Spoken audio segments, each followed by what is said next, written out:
ابھی وہ ایک ڈرامہ باز آیا ہے، وہ ان کا ایک صوفی، فرانس کی ایک کمپنی جو ہے اس نے رسول اللہ صلی اللہ علیہ وسلم کا خطبہ حجۃ الوداع ریکارڈ کر لیا ہوا ہے ان کی اپنی آواز میں اس رسول اللہ صلی اللہ علیہ وسلم کی آواز میں. ارے اللہ، تو وہ لوگ دیکھیں گے آنے والی نسلیں. اور وہ جسٹس اپنے آپ کو کہتا ہے، ٹھیک ہے، وہ کافی عرصے سے مین میڈیا پہ میرے خلاف ویڈیوز بھی بنا رہا تھا، جاہل آدمی ہے.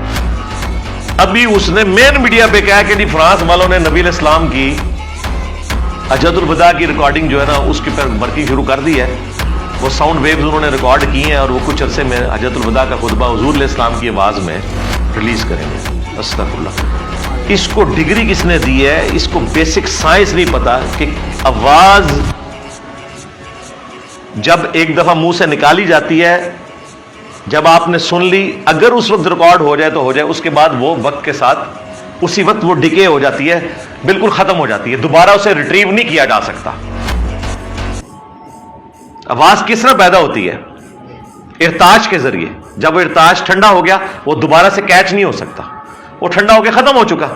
الا یہ کہ اس زمانے میں کوئی ریکارڈ کر لے، وہ تو آج سے 100 سال 150 سال پہلے کی بھی ریکارڈنگز کوئی نہیں ہے، چہ جائے کہ نبی علیہ السلام کی. اور وہ کہہ رہا ہے فرانس والوں نے تحقیق کر لی، یہ فرانس والوں کو پتہ ہی کوئی نہیں. کتنی آپ نے کہانیاں سنی ہوئی ہیں.